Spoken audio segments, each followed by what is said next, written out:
Consistent and consistent increase in the prices in the general price level of goods and services. A persistent and consistent increase in the general price level of goods and services in an economy in a given period of time or in a given period of time. Inflation, there are certain terms which we have to remember. If we say hyperinflation, then it should be more than 10%. 10% to several percent, that will be considered as the hyperinflation, a dangerous inflation. Another term which we have to remember related to inflation is creeping inflation. And creeping inflation is less than 2%. Some economists define it as less than 1%. But if it is going in negative, the inflation, then it becomes deflation. That shows the decrease in the value of goods and services. And yesterday we have seen that what are the consequences of the decreased negative values of inflation, that is deflation. As far as the causes of inflation is concerned, we have four major categories. One is the demand pull inflation, where too many people chasing too few goods. Simplest definition is when the aggregate demand is higher than the aggregate supply. So it will push up the prices. Demand pull inflation. Secondly is the cost push inflation. Cost push inflation is because of the high production costs. Maybe the raw materials are getting expensive. For example, oil, Malia. So cost push inflation, there are certain factors which are related to it. For example, wage price spiral. Wage price spiral. If the wages are getting higher, the demand for wages are getting higher in the economy, the producer will get the burden of the higher production costs and they will shift the burden on the consumer by increasing the prices. So wage price spiral is related to the cost push inflation. Third is the monetarist inflation, and monetarist inflation is because of the high supply of money. Maybe the interest rate is too low. Many people are borrowing money from different commercial banks and they are, then spend the money in the economy also.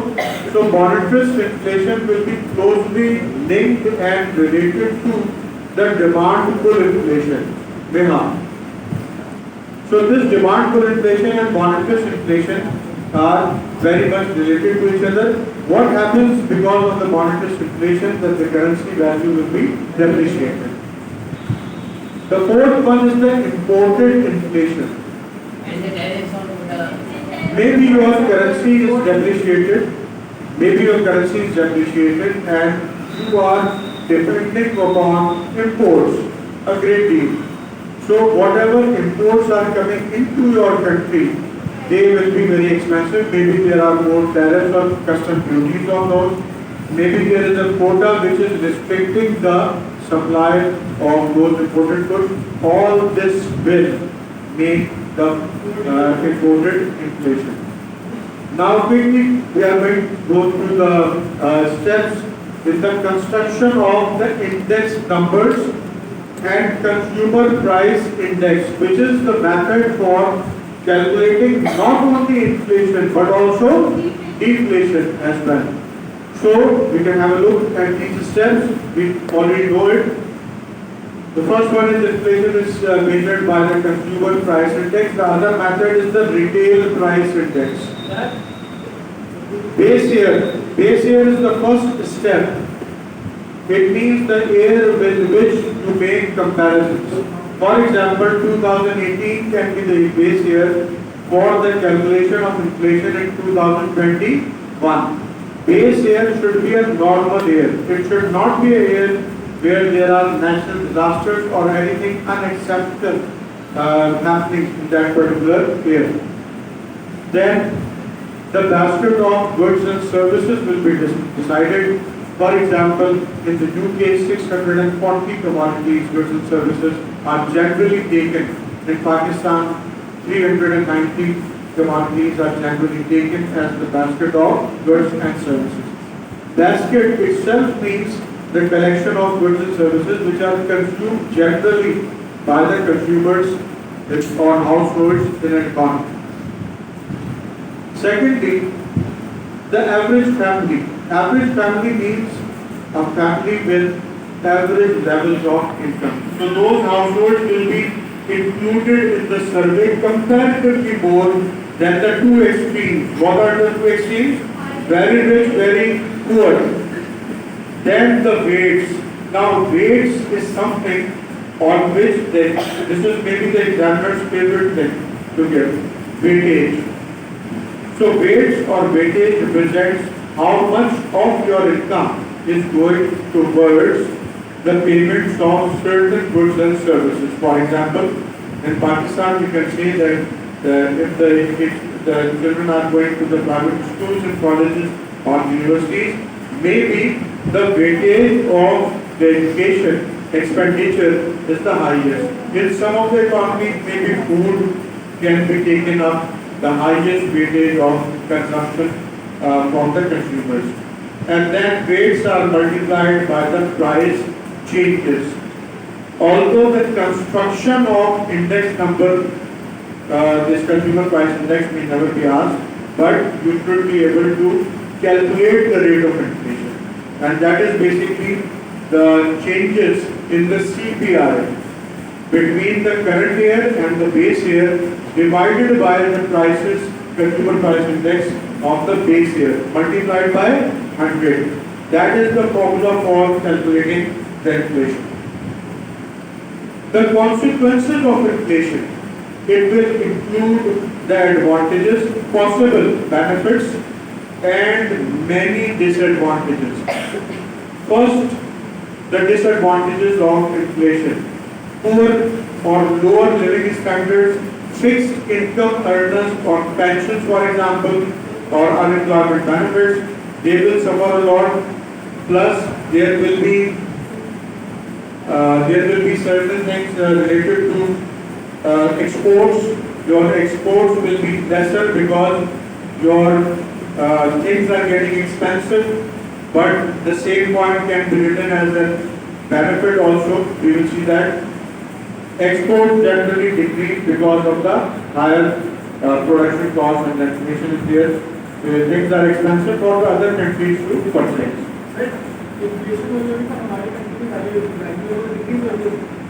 Depreciating currency. We will see this as an advantage, but that is also a fact that when because of inflation, the prices are high generally. Think about the cost push inflation. So the export-based industries, first they make the product, right? It is expensive for them to produce that product because of cost push inflation. This depends on how much of the currency has depreciated and how much the cost of production has increased.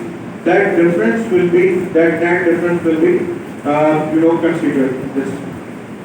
The inflation will also create, as I told you, that majority of the people will now be able to purchase only low quality products.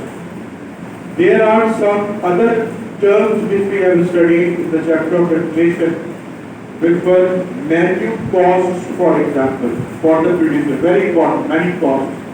It means that because of inflation, you have to change the price list and all the advertising campaign you are doing, you have to change it because the prices have changed, they have increased, so you have to increase the prices also. That is basically the manu cost. Then the shoe leather cost, it means that you will be looking for appreciating your profits by putting your money in the most profitable commercial banks or any other financial institutions. So you will look around, your managers will be looking around to see a commercial bank or any financial institution where you will get higher rate of returns higher interest. Advantages. Creeping inflation will stimulate your level of investment because inflation itself is an indicator that there is a lot of demand in that particular economy. There is a lot of demand in that economy. So maybe inflation will stimulate investment. At the same time, if the depreciation of currency is a huge one, then your exports will become less expensive for the other countries. They will start buying it. These are the benefits of the borrowers. They will be at a benefit. Lenders will be at a disadvantage. National debt in real terms is going down because the worth of the currency is going down. So it will be maybe easier for you to pay back the loans now or any debts. That's it.